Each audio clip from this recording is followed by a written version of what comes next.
So I picked up the full Dark Souls trilogy this past Team Summer sale, probably like a lot of other people who started with Elden Ring, given it's like the first time they've gone on sale since it came out. I'd never really gotten into Dark Souls because I just kind of thought it looked pretty slow and less precise than something like Sekiro, which is the first FromSoft game I started with, but is admittedly very different from Dark Souls. My first proper FromSoft Souls game was Elden Ring, which I picked up a couple months ago, and well, since then I played Elden Ring a few times. Yeah.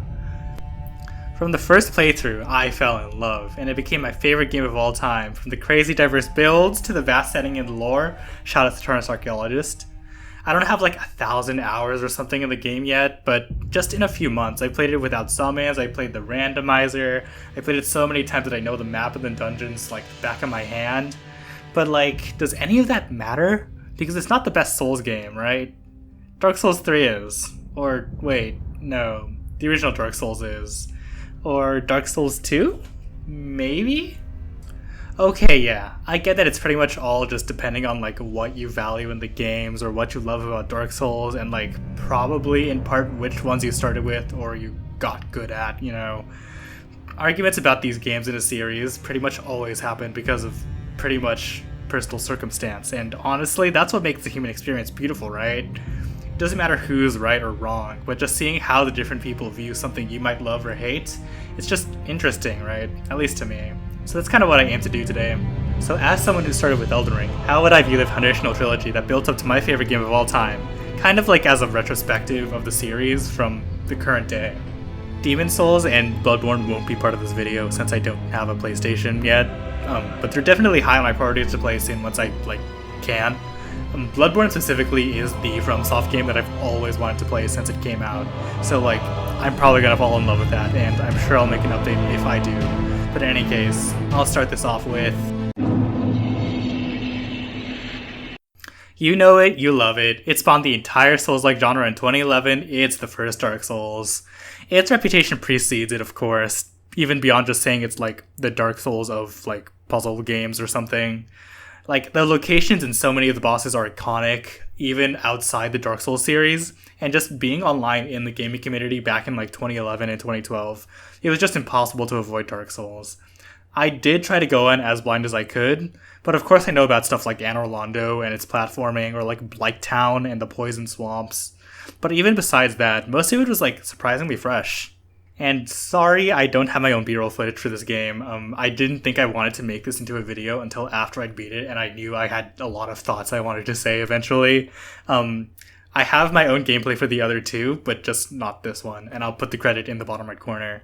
This game directly sends you into New Game Plus, and I didn't want to do another New Game Plus, which might be kind of telling, but yeah. It's not like I didn't like the game, nor do I really think it's outdated per se.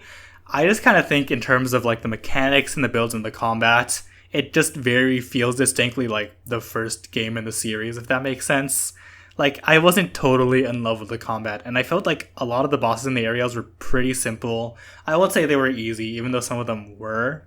Though maybe part of it is because I went for a full strength build.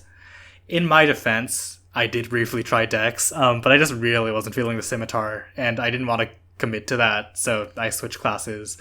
It also doesn't help that I bugged the game and forgot to get my Estus flasks or something. Ultimately, I did use the Demon Great Axe for most of the game, and I didn't really look back because that weapon is a lot of fun. I really liked using the rolling R1 to sneak in damage windows, which made Gwyn really fun. I don't really use shields or parry, so that's kind of what I determined to be fun, I guess. But yeah, the Souls formula, when it's just kind of boiled down to dodging in R1 and maybe an R2 somewhere, just doesn't really make me love the moment-to-moment combat, even if some of the bosses are really cool. R2s, honestly, across the board, are just kind of weird. I noticed this a lot with the Scimitar, which had this really weird, not a spin slash, but a double slash that takes a while to do, which is weird for a dex weapon, I feel. And on the Demon Great Axe, too, even though it did, pancake the enemy, it was, definitely weird to actually weave into most gameplay, unless I could just, freely pancake them. Oddly enough, though, the combat just kind of, being okay is, totally fine, because the dungeon and the map design in this game is fucking phenomenal, and probably some of the best in the series. There were a couple of moments where I got a little lost, like trying to find the door to a certain key that I got, and I just like couldn't find it forever. But otherwise, the dungeons were like really complex, and we did to each other really well, which I really appreciated. And everything looping back to like Firelink is really cool. Oddly enough, Anne Orlando, for as much as it got hyped up for me, was kind of one of the more bigger disappointments because its map layout felt kind of simple compared to its like breathtaking vista and probably what I like imagined it was like in my mind from like 2012. I was kind of expecting something like Elphael from Elden Ring, but it kind of turned out to be like maybe half that size and maybe like 2/3 of the complexity or something. Other than that, though, like, I did enjoy all of the dungeons in the first half of the game, and honestly, I do think that section is, like, some of the best in the series, period. Even Blighttown. I think Blighttown is probably going to be regarded as, like, a noob trap or something, but, like, if you're careful and you kind of vaguely know what to lay out for, you'll be fine. I only died, like, a couple of times getting down, but honestly, even with that, when I got down to the swamp, I still realized, oh shit, I'm, like, stuck here. And then, like, once I beat Quelaag, I died a few more times getting back up. Yeah, my hubris got the best of me there. I do know that a lot of people say the map quality kind of falls off a cliff after that, but I don't know, it was kind of like a 50-50, really. Like, the Izalith was whatever, I guess. It wasn't bad, it was just kind of okay. The Tomb of the Giants can go fuck itself. I hate just running around in the dark with no real aim and then getting jump scared by the big skeletons. It kind of sucked. I'm sure it's fine if I had a lantern or something, and I'm sure I just missed the lantern, but it was not a great experience for me. On the other hand, though, New Londo Ruins was, like, really good, and I honestly even still kind of enjoyed Four Kings, even when the Fifth King jump scared me. And after that, I also really enjoyed Duke's Archives. Having a scripted death, like, in mid to late game to Seath was, like, honestly pretty funny and something I didn't realize was part of the game. And the run back against him was interesting, I guess. A cool gimmick, but just an okay boss. I can't say the same about Beta Chaos. That boss is just really weird and kind of a mismatch with this game. It wouldn't be like a bad Zelda boss, like, and given how much the Zelda games inspire the Souls games, I can see why it got put in, but it just, like, doesn't match at all. And I'm sure, like, most people probably don't like this boss, but it's, like, a weird addition. That said, though, it's not, like, the only bad boss in the game, and honestly, I'd say a lot of the bosses are kind of just whatever. There are definitely some really good ones, but the most part are, at best, like, okay, and otherwise just, like, boring. I think the slower pace of the game overall really doesn't help its case in the boss fights, because it really makes those, like, boring boss movesets even more obvious. For example, like, Asylum Demon and its two different variants are, like, fine overall, but it's just when they have, like, two different attack patterns depending on where you are, and you have a million years to figure out how, they just become really trivial. And it's kind of the same deal with the Iron Golem. I was able to beat that with, like, no flasks remaining because I didn't know where the bonfire was. And, like, I just kind of figured out its moveset and dodged within the 10 years it takes to attack me. Additionally, like, the Gaping Dragon and, like, the Hydra are just, like, non-bosses, right? Like, Moonlight Butterfly 2, Gaping Dragon just, like, ran at you. And I really could not help but laugh at that. Moonlight Butterfly and, like, the two demons and, like, the pinwheel kind of get a pass, sort of. They're just bosses that become normal enemies, so sure, but that doesn't really make them any less lame. Don't get me wrong, though, there are bosses that really do fuck. Ornstein and Smoke are the golden children of duo bosses for a reason, and they are the shining example of when they're done right, they can be really fun. I am a Kotskin duo apologist, so maybe my opinion isn't valid, but I did hate the Bill Gargoyles, and I hate, like, Valiant Gargoyles. I don't love all duo fights, I just think some of them are pretty good. And yeah, Ornstein and Smoke, they have their iconic status for a reason, right? They have really unique movesets, they have really unique attributes, the phase 2 is sick as fuck, and honestly it just feels really fair the whole time, even if you do tackle it solo. I'll also shout out Sif for just, like, kind of being a sick fight. Like, it is a dog, ultimately, and, like, you can just kind of hug under her and dodge her attacks and kill her. but she's sick. She's a dog with a sword. That's awesome. But the best fight in the base game is definitely Gwyn, and he's accompanied by, of course, the most beautiful piece of music in the game. It's really fucking funny that they let you have 20 flasks in this fight because he will just never give you a window to drink them. But honestly, that's kind of what makes the fight so adrenaline pumping. Like, even though he's a super aggressive fight with like very tight counter windows, it entirely feels fair the entire time, and honestly feels like one of the best sword fight bosses in like the entire series. There are definitely a couple bosses in 2 and 3 that compete, but one could definitely easily argue that Gwyn is one of the best in the series. It's really good, even given the engine. I do wish I had played the DLC, because I heard Artorias is really fun, and the other bosses are like, okay, I guess. But like I said, I accidentally New Game Plus, and I don't really want to play the whole game again. I didn't like love it that much. But like, if you started with the game back when it came out, or like a few years after, I totally get why you'd love the game and why you'd hold it close to your heart even after all these years. It has so many iconic dungeons and bosses, even if there is kind of a mixed bag throughout the rest of the game. It's just like an influential and revolutionary RPG. It's a good game. If it wasn't good, we wouldn't be calling everything a fucking Souls-like. So like, looking back, like there are a few cracks and maybe some systems that could be improved on, but you know, ultimately it's a good game, and I hope the follow-up to this landmark title is Leaps and Bounds.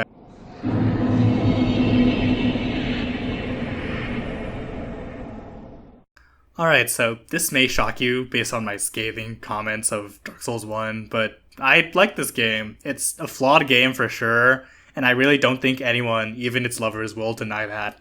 But truly, I enjoyed it more than the first.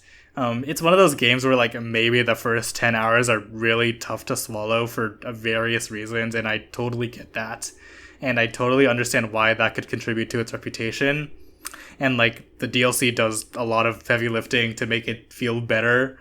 But I do think it has a good amount to love, even like its system changes, and I'd be interested to see some of them like come back in some form, weirdly enough. Easily the thing that really pulled me in the most was the power stance system, and this is probably just by far the best part of the game. This is one of those things where like it pretty much only opens up once you have enough stats, but man, when it opens up, there's so much to do. Being able to mix and match the different weapon types for power stancing just leads to so much creativity, and it has so much potential if it were brought back in a game with like more weapons and more weapon variety.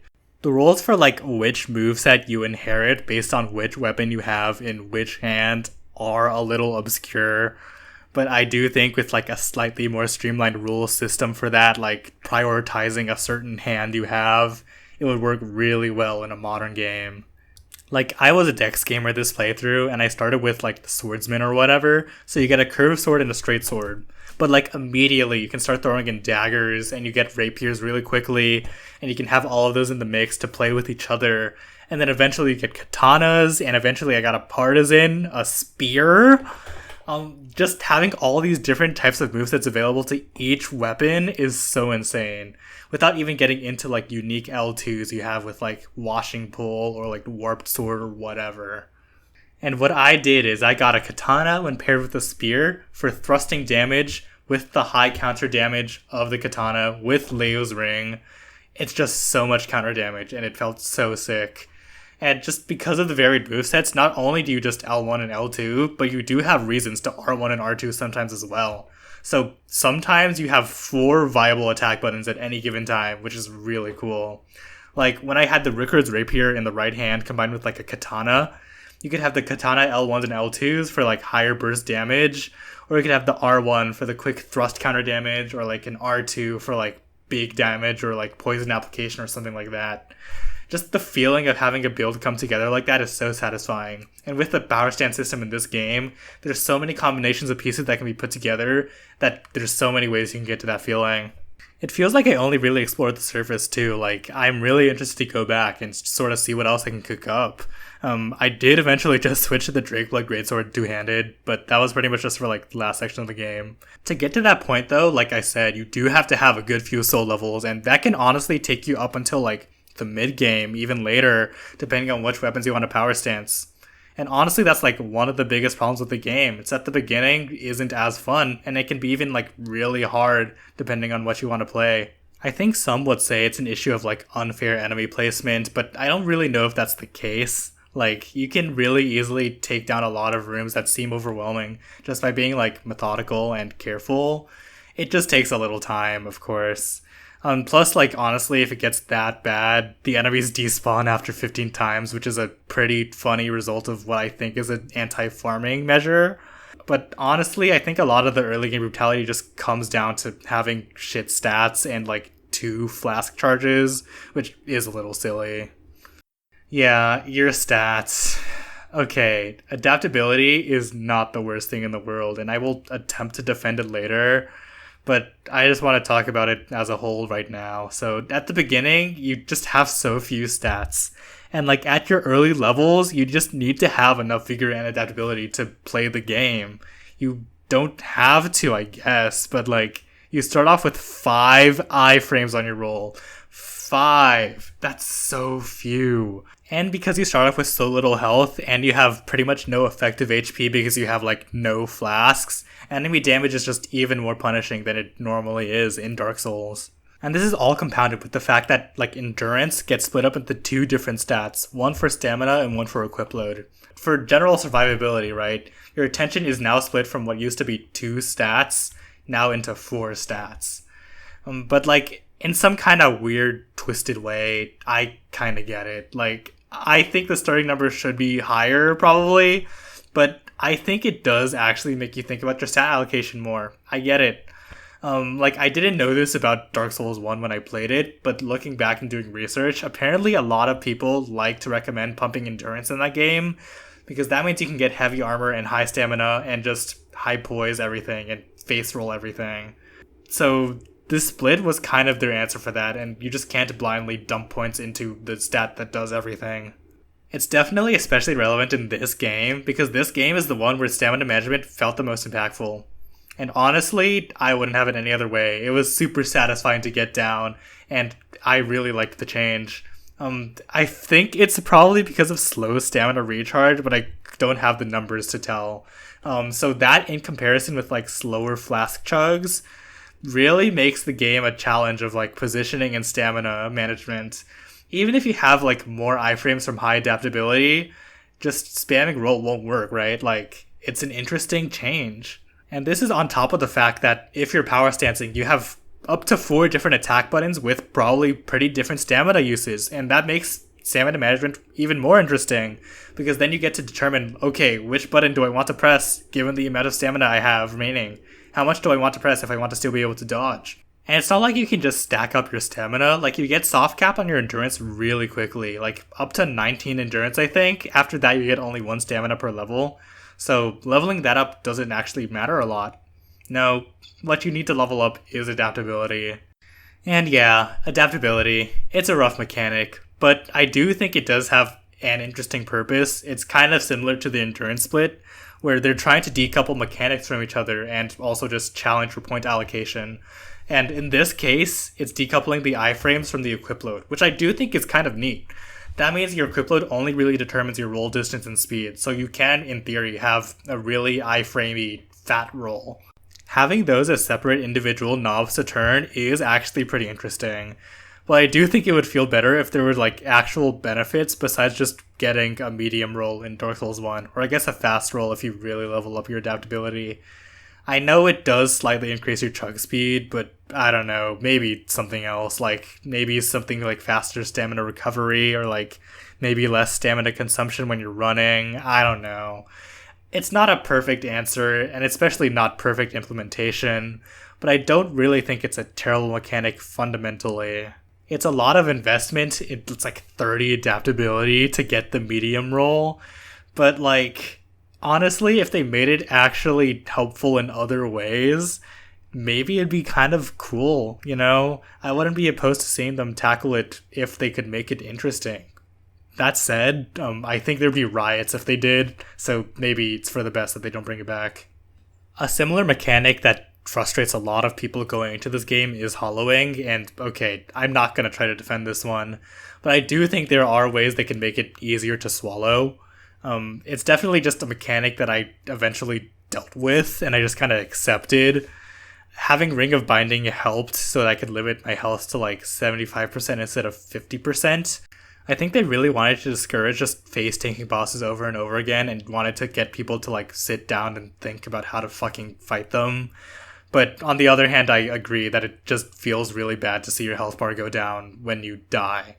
I kind of wish you could eventually like recover your max health by picking up your souls, kind of like Hollow Knight, how in like Hollow Knight you die and you lose half your soul meter, but when you pick up your souls, you get all of it back. It would still make boss runs like a challenge because you still have to get your souls back and you'll still have like no HP while you're hollowed. And like maybe with this system, they could remove the 50% max cap to the hollowing. It would make the bosses easier since you would probably have 100% max HP every time you fight a boss. So that's why I do think it should be rebalanced in some way. Or maybe this just isn't a good idea at all. I don't know. I feel like it addresses my biggest issues, but maybe people will still hate it. Honestly, like, again, the best thing about hollowing is that I just kind of got used to it, and running around at 75% health isn't the worst thing in the world. But it definitely does feel bad. Something else interesting that I didn't really expect going in, but is probably also a little controversial given that this mechanic doesn't, like, return, is how important the consumables, especially the life gems, felt. I don't really know how blood vials work in, like, Bloodborne since I haven't, like, played it, but it kind of feels like a good medium between, like, the blood vial system and the flasks. They aren't, like, a complete last resort like Pellet and Sekiro either, since you get more than 3, and they also heal at, like, a comparable speed to your flasks. And the life gems are especially apparent too, given how stingy the game is, especially early on, for your flask charges. And the layouts aren't any more forgiving early on either, so you'll probably just end up using life gems and realizing you don't have any left. Life gems are a limited resource, and they're technically finite without Covenant of Champions because things will despawn if you farm them too much. I just think it's interesting that without depriving you of a resource, they can make this dynamic to pace your usage of a certain consumable. Like maybe you want to pass up using a life gem if you can think you can make it through a boss run without one. But maybe if you use it here, it'll save you a death and save you a bunch of more runs. But if you only have like 3 left, do you really want to use it now? Like, I'm just describing resource management, but I think the life gems really hit that well.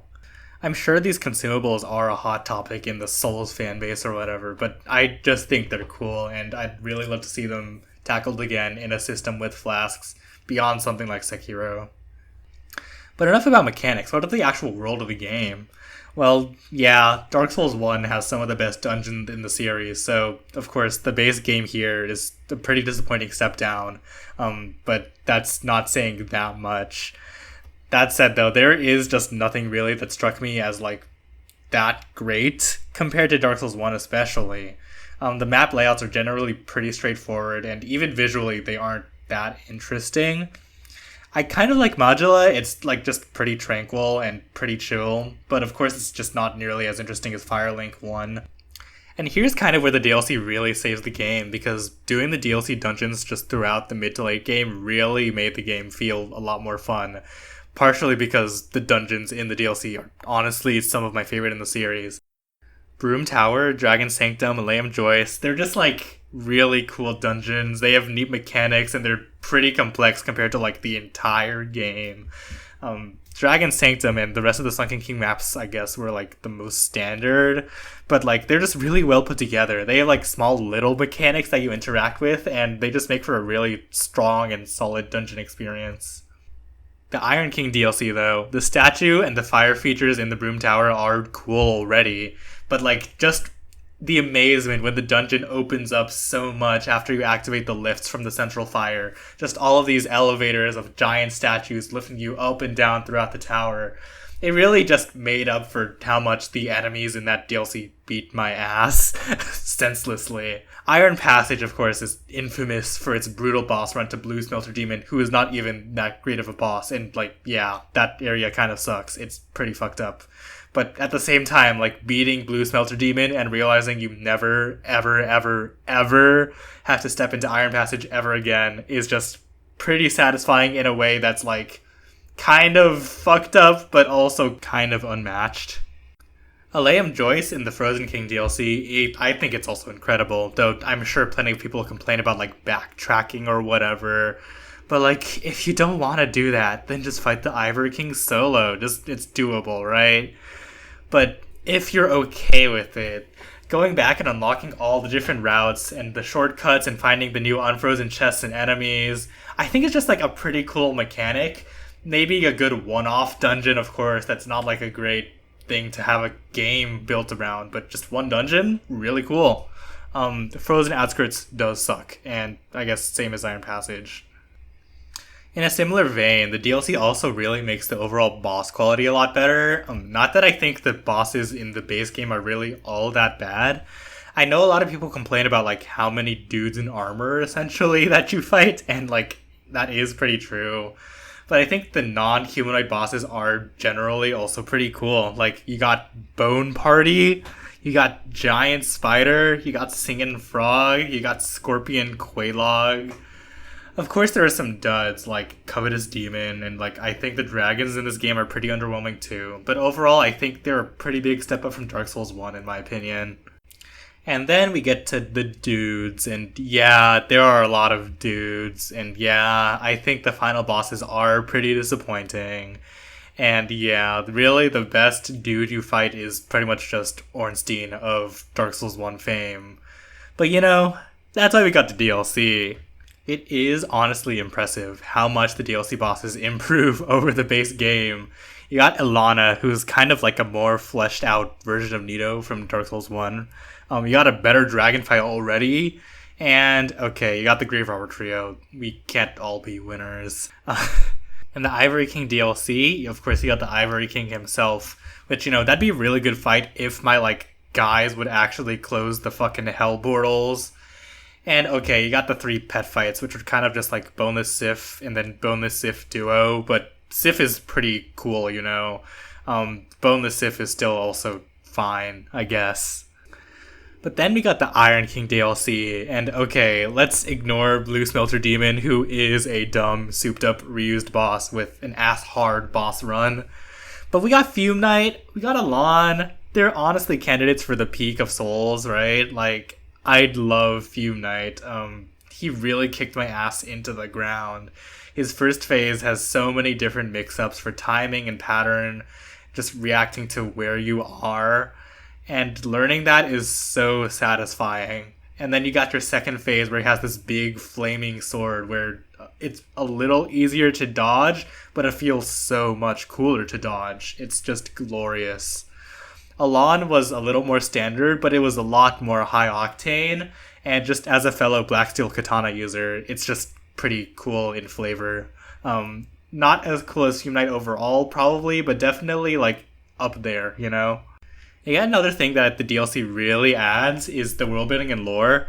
I don't really want to get too into the weeds about the lore, because if I start, I just won't stop, and I don't want this to be like 10 hours long.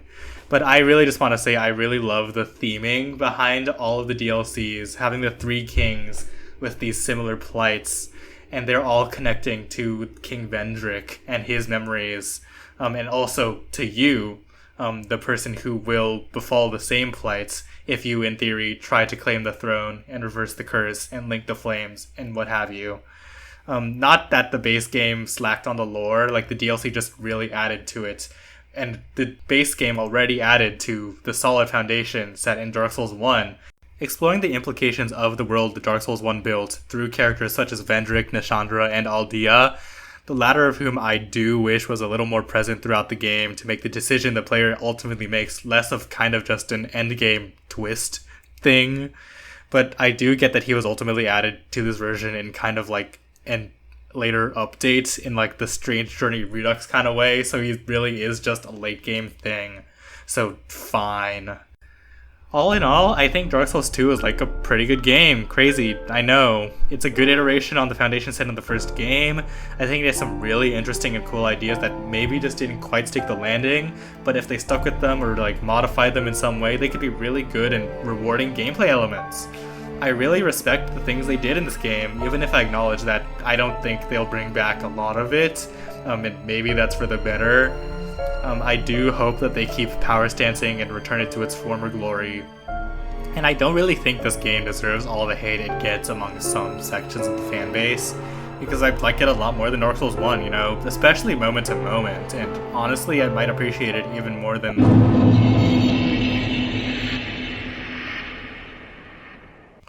Okay, don't worry, I did like this game a lot too. I think it's overall probably the best of the trilogy. Yeah, I know, hot take, the newer game is better. But to me, I think the reason is mainly because it just does everything like well enough. It didn't do anything that really blew me away, but it was just really solid all around. It really polished all around. Almost no bad bosses and almost no bad areas. And in a way, that's pretty unique in the trilogy. It's hard to find things to complain about, but at the same time, it's like hard to find things to really gush about. And okay, that's not really that fair. I think the music and the atmosphere in this game are just totally incredible. Just the main menu theme alone, the pure anguish when you first boot up the game, my jaw is on the floor. All the boss themes follow that same kind of tone, and it's just executed beautifully. And the visual style as well really adds to it. I think it's hard to compare it to like Elden Ring though, for a similar kind of reason, where they're just very different tones. Elden Ring's presentation is much more grandiose overall, right? Larger than life, mythology, and power. Whereas the Dark Souls games are much more like somber, agonizing almost in tone. They're focused around the eternal torment of this never-ending curse in a much more grim way. And ultimately, a lot of the decisions you make are fruitless, right? That said, though, I kind of almost wish this caliber of music and visual was present in Dark Souls 2 as well, because I think, like, when you get into the lore and its nitty-gritty, the Dark Souls world is at its grimmest in 2, and has a lot more to say about it in 2. But the presentation is beautiful in the game, and not to say that the lore is any worse here, it's just much more explored in the second game, and I just have to admire the third game for how well it presents everything. That said, though, most of the rest is, like, just pretty good and consistent. Thumbs up.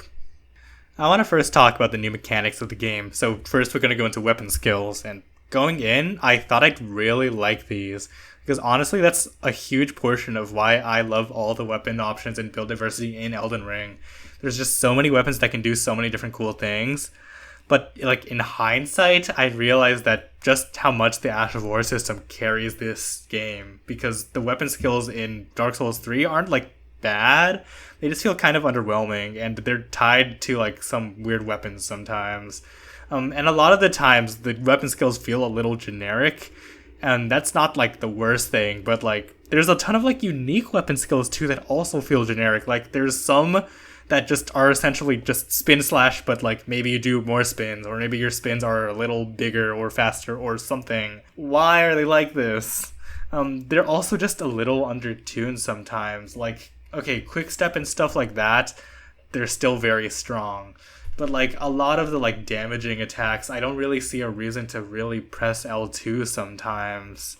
Though maybe I just didn't play with the right weapons. I did build decks in this game again, and there's definitely a couple weapons I do want to go back in New Game Plus with. Like, I want to play with Gale's Greatsword, which is a strength weapon, I think, and the paired Ringed Knight Greatswords. But, like, I can't say the same for a lot of the weapons in this game, which is a little disappointing. Especially the boss weapons felt a little underwhelming. Don't get me wrong, though. Like, I don't think the weapon skill system is, like, bad, and I really did still enjoy it when I really found something that clicked. But I think overall, it really hits its stride in Elden Ring. And speaking of the paired weapons, that's technically also a new mechanic, and okay, this one I did really enjoy, even though it is just kind of boneless power stancing. It filled the void in my heart well enough. I fell in love with the twin daggers as soon as I got them, and I pretty much rocked them the entire time. I think it's their high DPS that kind of spoiled me on the weapon skill damage, because I just find they always got outpaced by just using twin dagger L1s. I did also try out claws briefly. I wanted to go with Dex Luck initially, so I was building up to claws and raptor claws, but I just found that going for bleed wasn't the best strategy against most bosses, because a lot of them were bleed immune. They did carry their weight against Frida though. That was before I swapped off, and I really don't regret using those there. I also used the Frida paired scythe, and that's definitely a really cool concept that I'd like to see them come back to, but ultimately I found it a little clunky to use, especially in PvE. Also, it's kind of a similar thing with the Dancer's curved swords, but at least those I just really like the aesthetics, and I think they had much better like burst damage against the normal enemies, so I rocked those too. Can you tell that I just really, really wanted to go back to power stancing? Now, the dungeons, I also kind of found them a little linear, but again, Dark Souls 1 really just has the whole series beat. This is especially true after, like, the Road of Sacrifices, but overall, I don't really think it's a bad thing. Like, I still really enjoyed all the dungeons, and maybe that's partially just because of how they're visually presented, but, like, yeah, they're really good. They just, like, weren't mind-blowing. I, again, don't think it really holds a candle to the Dark Souls 1 first half or, like, the Dark Souls 2 DLC. But, like, of the more linear sections in the whole series, I think this is doing it really well. The DLC also kind of has the same kind of story where it's just a lot of really solid, maybe fairly straightforward dungeon design and enemies. The bosses were really solid too. Exceptional examples that come to mind are Wolnir, who is just easily the best Bone Lord of the series, as much as I love the Bone Party from Dark Souls 2. It's a really cool fight, and I love it. Abyss Watchers are also a pretty cool concept for a fight, even though I think its gimmick makes it a little easy. It's just such a cool fight, a cool boss, cool design, cool moveset. It's cool. I think I'd be remiss for not mentioning Pontiff Sullivan, even though I don't necessarily think he's better than, like, Fume Knight, who's close to in comparison. I still think he has a really cool moveset and really cool visuals and a pretty interesting but annoying Phase 2 gimmick. I don't think he was anything to write home about in retrospect, but I think I really liked fighting him in the moment. The Prince Duo was also a really unique concept in the same way, but also I didn't really find it that challenging or anything too crazy in terms of moveset. I just think it's pretty neat. The DLC bosses, though, okay, I gotta hand to them. It's not often that you can get such peak and the absolute worst garbage you've ever played back to back to back to back. I'll get to that after talking about the first DLC, though. And that's starting with Frida, because, man, that fight is fucking tough. This reminds me a lot of, like, Millennia, except it has 3 phases, and one of them's a duo phase. I have just mad respect for people who do this solo, because this is the one fight in, like, the entire series I just really felt obligated to summon for, just for that second phase. If the second phase were, like, just Ariandel, I probably could have just done it alone, but managing both is kind of a pain in the ass. But, like, a good pain in the ass, you know? Like, I can tell people probably hate this one, though, for probably the same reasons they hate Millennia. But honestly, probably my favorite fight in the entire game. Just so satisfying to do and learn. And honestly, also some of the best boss presentation and lore and visuals in the entire game. Oh, and I guess that, like, wolf duo fight exists. I guess it's nothing really to write home against. But then we get to the Ring City DLC, and okay, after grueling through the entire dumb fucking angel section, you get treated to the Demon Duo and the Demon Prince, which, like, okay, like the last duo fight, it's not like the worst thing in the world, but it's like the best thing in the world, right? Like, it's a duo fight that's okay. At least the music is really good. But once we're in the city, we get a pretty good, solid, like, castle town type of dungeon, and just 2 of the best bosses in the game. Contenders for honestly best bosses in the series, or, like, all of FromSoft. Midir is a dope-ass fight with one of the best tracks in the trilogy, and a notoriously difficult dragon fight, and my dumb ass decided to fight it with the twin daggers. It's okay, though. I was able to really shred his head. I just had to get really, really, really close to him. But yeah, I love his attack patterns a lot. I know a lot of people call him the best dragon fight in FromSoft, but, like, even given all of that, I don't know if I'd agree.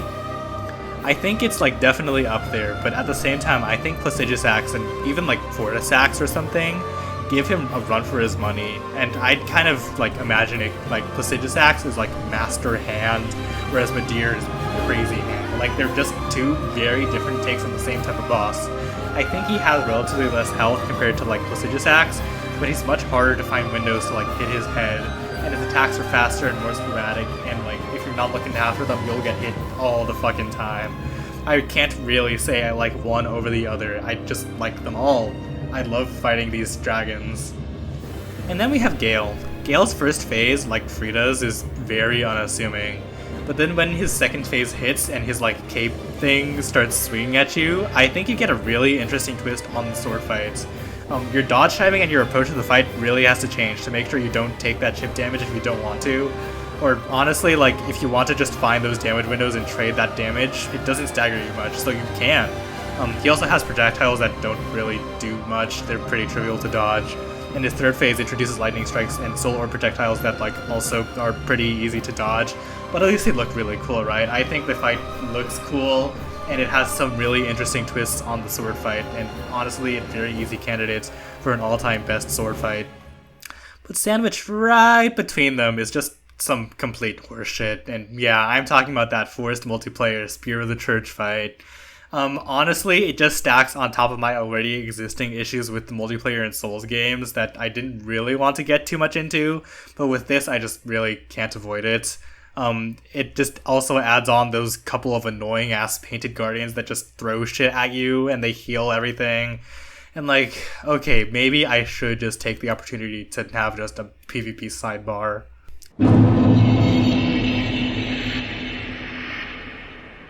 Let me say that first, I don't really have an issue if you like the PvP or if you like invading people or whatever. I don't, but you're entitled to enjoy that.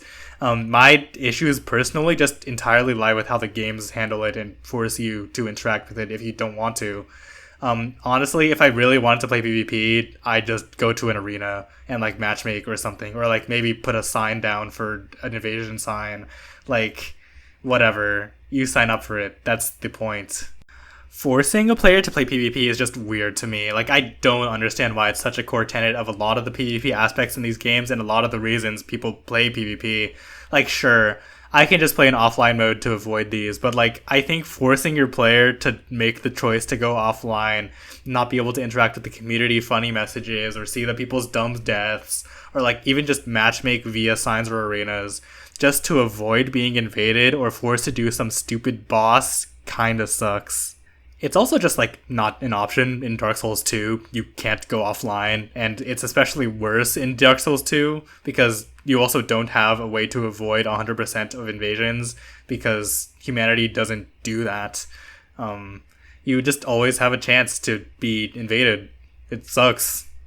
It is better in 1 and 3 to be sure, and I think it does make sense that the thing that lets you be invaded is like being embered or having humanity, because those two things actually give you tangible boosts in the like PvE game, right? The former gives you more health with embered, and the latter gives you access to like summon signs and like boosting your bonfires for more flasks or something. Like having people invade you as kind of a balancing act, sure, that makes sense. It is a little annoying in 3 because beating bosses automatically embers you instead of you making the choice to, but whatever, you can live with that. I think overall it is done best in Elden Ring, where the condition to being invaded is participating in the co-op and like being a host of fingers or whatever. And I think that's definitely a much more balanced exchange. It doesn't like punish you for interacting with something offline, like imagine if you were vulnerable to invasions just because you like popped a rune arc or something, but it does punish you for taking the huge advantage of having co-op, right? And for the forced PvP fights, like there's still an AI, but they just control player builds or your own build in Mimic Tier, which I think that's really cool. I think that's just a way better iteration of this type of fight. I do know people miss like being able to 1v1 and invade people, but like really how big of a deal is it? There's plenty of options to do 1v1s. You just don't get to like fucking ambush someone or whatever. And like honestly, if they wanted to force people to play PvP, they should at least just make the netcode like good. There are so many times that I get clipped by like an ultra greatsword or whatever from halfway across the fucking room, or like they or I have hits that connect, or at least sound like they connect, but no one's health actually goes down. Like, look at these clips. What the fuck is going on here? This is just on top of generally not knowing how to properly aim your swings or do spacing or go for backstabs because you don't know where the fuck they actually are. That's just really frustrating. And like, it also makes really cool weapons that would be cool for PvP just a lot less viable. And on top of all that, like, I just feel like dying to an invader is really boring and not at all congruent with what the Souls experience is and what the gameplay loop, like, really encourages. Because, like, most of Souls, you get the feeling of learning how to actually navigate the situations and, like, learn attack patterns through death. But with invasions, it's just one and done, right? That's it. You don't get the chance to fight them again. You don't get the chance to adapt to whatever they're doing. or to like fix your fucking lag or something. I don't know. It's just really noticeable that in this terrible DLC boss, every time a new guy spawns with a different loadout and a different plan, and like you don't know actually what to expect. And meanwhile, you also have to swallow with these fucking painted guardians, and you can't really focus on learning and adapting to their playstyle because shit's being thrown at you and they're getting healed. Like, am I the only one who thinks this is lame? And evidently, like, it does feel like a minority opinion because everyone's always talking about PvP and invasions, like, online. And people love the covenant system for some reason. And, like, that's essentially just built on and for the invasion system, right? I personally have no interest, so I really have no love towards the covenant system, which is why I haven't mentioned it at all in the past 3 games. And when I had to invade someone to get, like, Pale Tongues to respec in this game, I truly felt nothing. It wasn't rewarding or anything. It really makes me question, like, why do people like Invasion so much? I mean, like, I think the names of invaders like Streamer Hunter and Noob Killer, who are people I actually played against, they kind of paint their intentions on their sleeve, but overall it is just so baffling to me how it's such a huge culture. I have no idea why you would not want people to play your game. I get that it's an ego thing, like, oh, those dumb casuals don't know how to play the game like me, the cool hardcore Souls player. But, like, I don't know. Whenever I win or lose in a PvP match, I, like, don't think, damn, my day is ruined, or, like, damn, they're so good at the game. Like, it's like, when I win, I roll my eyes, and when I lose, I, like, roll my eyes. It's almost hardly a setback. The nearest bonfire probably isn't that far away, and if it is, then, like, whatever. I'd probably die more times to fucking, like, Blue Smelter Demon or whatever. I don't care about one death to fucking Dark Spirit Casual Killer. And honestly, I really don't care how much better they or I am at the game either. Like, honestly, if I really wanted to do what these people were looking for in invading, I just boot up Street Fighter. Like, I might get bodied in Street Fighter, but at least it has good netcode. I can actually practice. I can actually get runbacks, right? Like, if I want to play Dark Souls or, like, Elden Ring, I want to fight the, like, well-designed bosses and, like, see the cool enemies, not fight other shitters. Anyways, yeah, the Spear of the Church was kind of a disappointing blemish in an otherwise really good DLC, but honestly, I only say that, and I only go on this rant because the game is otherwise so consistently polished and really good. That's a great quality to have, and like I said, actually pretty unique in the trilogy. So again, I can really see why people like this game the most. I think in terms of like game design and ideas with potential and like cool, crazy game concepts, I think Dark Souls 2 definitely had higher highs, even if it had slightly worse execution. But like, I like the Dark Souls 3 experience a lot, especially moment to moment. And I think it is, quote-unquote, objectively better than the other two. But at the same time, I respect Dark Souls 2 a lot. Does that, like, make sense? But you're really not here to see me debate over which one is better, Dark Souls 2 or Dark Souls 3. You want to see how I feel about all these games compared to... Just to get it out of the way, at the end of this whole thing, and after revisiting Elden Ring afterwards, I honestly still really prefer Elden Ring. It's still my favorite game of all time. If that's all you care about, then there you go. But I also do really want to talk about why, and just kind of go over the list of all the things that I like and what people don't like in comparison to like the Dark Souls games. And if you disagree with my judgment, that's totally fine, man. Like, I hope it's been clear from my overviews that I think all these games have really strong merits, and I think they all have things that they do better than each other. But personally for me, I think Elden Ring really fits what I like to play and better matches the kind of like aesthetic and all of that I really love. I kind of touched on this earlier, but the Elden Ring world and aesthetic is just so much different from the Dark Souls games, even if they are ultimately both about worlds in a state of like turmoil and transition, and about breaking a cycle that's flawed. Elden Ring is about like a grand but fractured land. There's lost civilizations and competing factions. There's demigods and gods and outer gods. That's compared to the more like desolate, corrupted lands, maybe with like a simpler power structure than Dark Souls. And I think this difference is clear in pretty much every aspect of the games as well. I already talked about the boss music, but that's also true for like exploration. Playing through the Dark Souls games, I did find myself really missing the ambient music of Elden Ring, even if I really wasn't and still am not a huge fan of the ambient music in Elden Ring. Don't get me wrong, I think it works and I still like it, but I think that the fact that every single area's music has these like long sustained notes and like it's often a lot of the similar kind of composition and instrumentation, maybe there's some variety. I don't know just how much it really adds compared to like similar games like Breath of the Wild with their background music.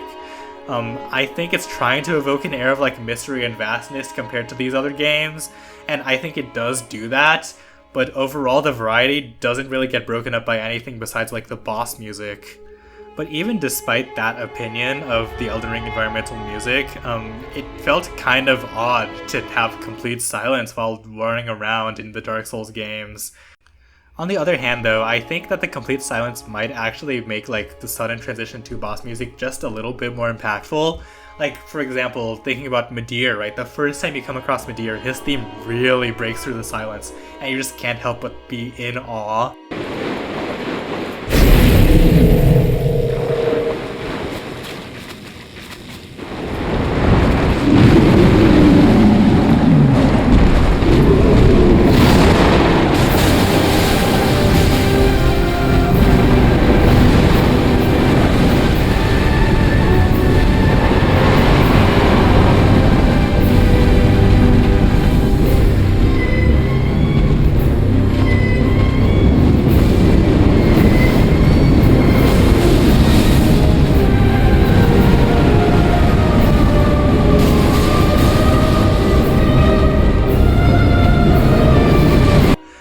I don't think that's like not possible with environmental music, of course, but I think the effect is just like a little different.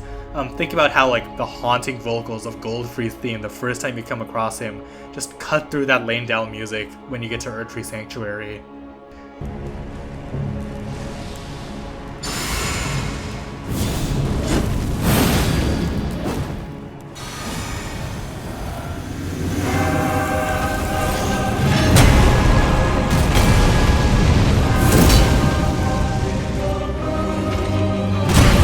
And of course the map reflects this too. Like one of the more controversial aspects of Elden Ring to Souls fans is of course the open worldness. And yeah, honestly the first time I played Elden Ring, it did kind of overwhelm me to begin with. Especially when you get to a Liurnia. Liurnia's pretty bad about this. Honestly, Liurnia even now still feels like so much, but it's also just a lot of emptiness, it feels. Maybe I'm off base about that, but at least the first part up until you get to like Raya Lucaria, like what is even in there? Besides just that one area, like I really like all of the open world of Elden Ring. I love all the landmarks that are put throughout the world, castles, churches, sword graves, like all of that stuff. It just really makes the field naturally lived in, at least at one point, right? It's why we can map out all the previous rulerships and civilizations down to like minute details in the design and placement of things. Once again, shoutouts to like Tarnished Archaeologists, they have some amazing analysis of this kind of stuff. But of course I still appreciate the more condensed linear dungeon map design of the other games. Like, for sure, I said the Dark Souls 1 map is like probably still unmatched in many ways, it's still really impressive to me. And I just think different neurons get scratched by the two different ways of designing maps. The first one is you really have to open up your map and really map out, okay, where am I going? Where are the landmarks I've seen? Are there any in the distance? Where have I been? Where haven't I been? Where did this quest really want me to go? And the other one being like, you just kind of go forward and get to new areas and it's just constant like cool things happening to you. They're two pretty different things. And with the map design then comes the question of, okay, we're filling it with a lot of little mini dungeons and mini bosses. And I know a lot of people think this is like a terrible decision, but I also kind of disagree that these are particularly bland than many of the dungeons in the Dark Souls games. Like honestly, I'd argue that some of the navigation like tricks or gimmicks in the catacombs and caves are more interestingly designed than like a lot of full dungeons from like 2 or even 3. The bosses are definitely like more tame than like Remembrances or like other major bosses, but like of course they are. Did you really expect them all to be like cool, giant, huge, diverse bosses? Like if you really diverse your train of thought from like the Dark Souls mindset of every boss needing to be an event, they're like really cool RPG side challenges. They're optional. They're good enough for what they do. There are some bosses that do just become like normal enemies later, but Dark Souls had plenty of that too. I don't know what you're kidding if you think that's unique to Elden Ring.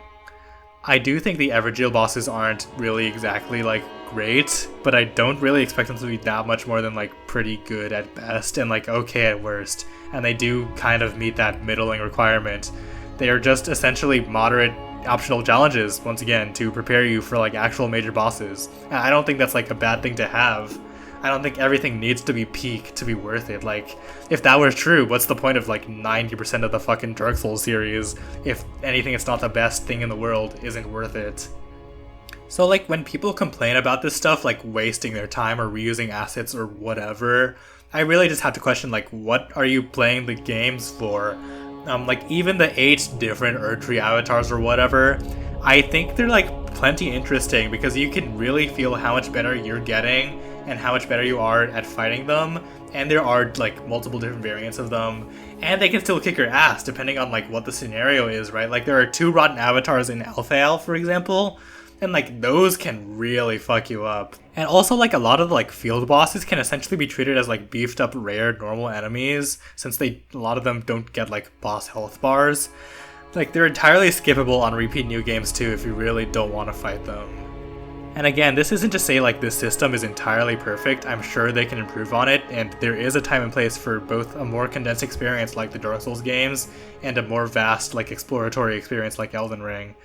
But I think for a game with the scope and lore of Elden Ring, they did really fucking well to make it feel the way it does. And like, I don't even think it's a Breath of the Wild situation either, where they like skimped on the main dungeons. The legacy dungeons in this game, and like honestly some of the open world areas like Gelmir and Caelid and like just the entirety of the underground, I think are like really, really good. On par or better than like the best of like Dark Souls 3. I do still think the Dark Souls 2 DLC takes the cake though. Room Tower and LAM Joyce were really fun. And the Remembrance bosses, like, okay, I don't really get why people say that Dark Souls 3 just has objectively the best bosses, especially compared to Elden Ring. Because these bosses are all just so cool. They're so dramatic, they're so cinematic, they're so bigger than life. They have huge varied attack patterns that are, like, not unfair. And not even the hardest ones, I think, even come close to that. Godfrey into Horaloo is probably still my favorite fight among all 4 games, period. And honestly, probably up there with some of the best of Sekiro, too. Radahn plus Sigisax Millennia are very close behind as well. Those are really fun fights to me. Moog also gets a shout out even if his boss gimmick is a little bullshit, just because his soundtrack and his visual flair are just so fucking cool. Even the relatively maligned Radagon into Elden Beast I think is really fucking sick in a lot of aspects. You got the reprise of the main menu theme, which is just so cool. You got all the visual elements of these 2 fights. You have Elden Beast rising from the crumbled remains of Radagon once you fell him in order to actually finally take on the Greater Will. Honestly, this fight is really only blemished by the fact that you have to run like 1,000 miles to actually get to Elden Beast every time. People also say that this game is like easier and I don't like it because of the Stakes of America and like relatively abundant Sites of Grace. And okay, I kind of agree with the amount of Sites of Grace versus bonfires in a lot of these dungeons. I definitely felt like there were a lot of stretches between bonfires and Dark Souls where you just absolutely really need to pace your healing and not suck. But that's kind of an element that's a little bit gone in Elden Ring, and I do kind of miss it in hindsight. But the Stakes of America, like, honestly, those are fine, man. I don't really get it. They're just entirely quality of life, and that actually opens up design space to make the bosses just even crazier and even more cool. Like, a lot of bosses have a grace just right outside the boss chamber anyways, so I don't think, like, Stakes of America are really the worst thing in the world. But, like, imagine if you had to, like, go through half of Redmane Castle before fighting Radahn. I think they'd have probably tuned Radahn way, way down and made him a lot less interesting if they did that. And besides all that, like I said before, the thing that I really fucking love is the weapon and build options of this game. They're just so diverse and so cool. And of course, like I mentioned earlier, it's in part due to the Ash of War system, just the customization of all your builds and all your skills is really cool. But a part of it is also that the weapon skills are just generally much more fleshed out and interesting compared to like Dark Souls 3. This is also true of the spells, I think. The Elden Ring has just so many really cool spells. Like, the fucking Dragon Cult incantations are sick as fuck. And not to say I didn't really try them in Dark Souls, even though I did end up going all physical. Like, every single Dark Souls game before I would start it, I would look at like weapon skills or like spells and see if I really wanted to do a spellcasting build. But they just like really never looked that interesting. Dark Souls 3 was like probably the closest I got to really wanting to do pyromancy. but ultimately I decided I really wanted to play paired weapons. But actually a really huge improvement in Elden Ring that I have failed to kind of mention up until now is that the boss weapons are actually just really good. And even when they're not good, they're at least viable enough and like really sick to at least try to experiment with. Except like Grafted Dragon, I guess, that one just really sucks all around. Sorry, Godric.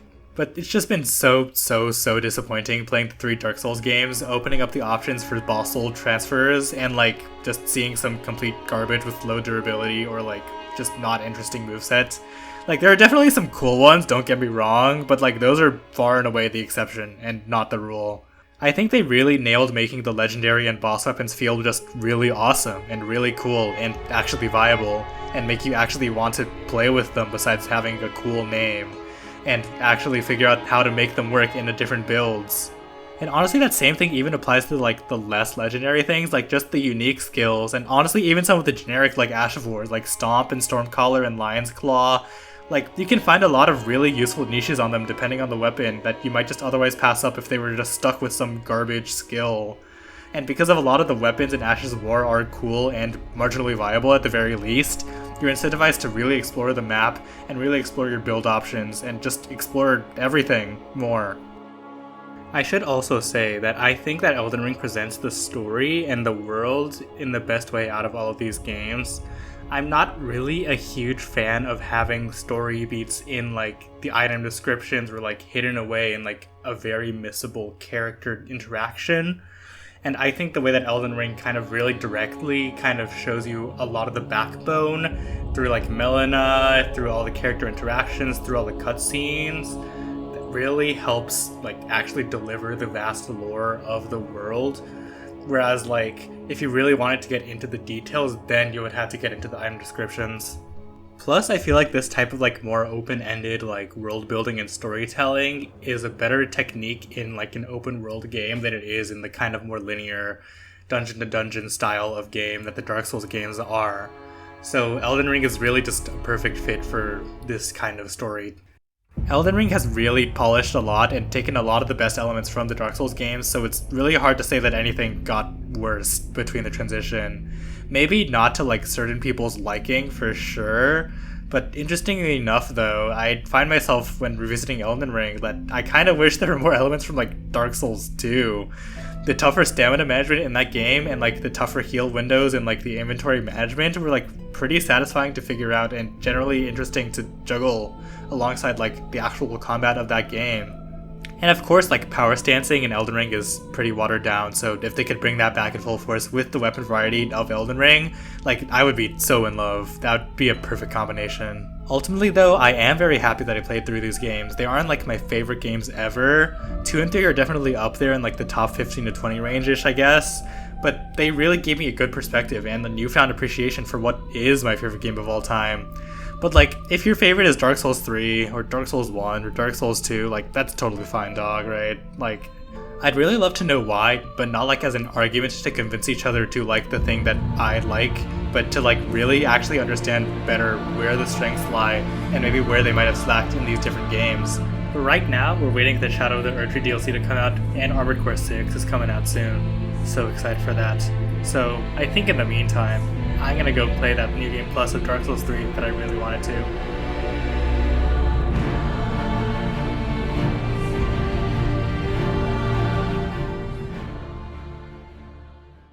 If you made it all the way through this long-ass video, thank you so much for watching. I normally just like write up essentially reviews or retrospectives of games, and I like post them on like Tumblr or Twitter or something, and I'll link them down below.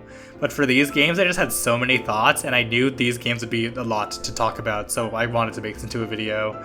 This is my first video content I've ever really made, so I'm not expecting it to be perfect. And if you have any feedback about the video or just want to talk about your experiences or what you like the best, I'd love to hear it in the comments down below. And like all these videos end with, if you liked this, I'd love for you to like the video and maybe subscribe or something. I won't post like too often, since if I'm making a video, it's usually a longer topic like this. But like, I guess we'll see, you know. This was pretty creatively satisfying, so I'll definitely try to make more in the future, at least for my own sake. But until then, I'll see you later. Thanks for watching.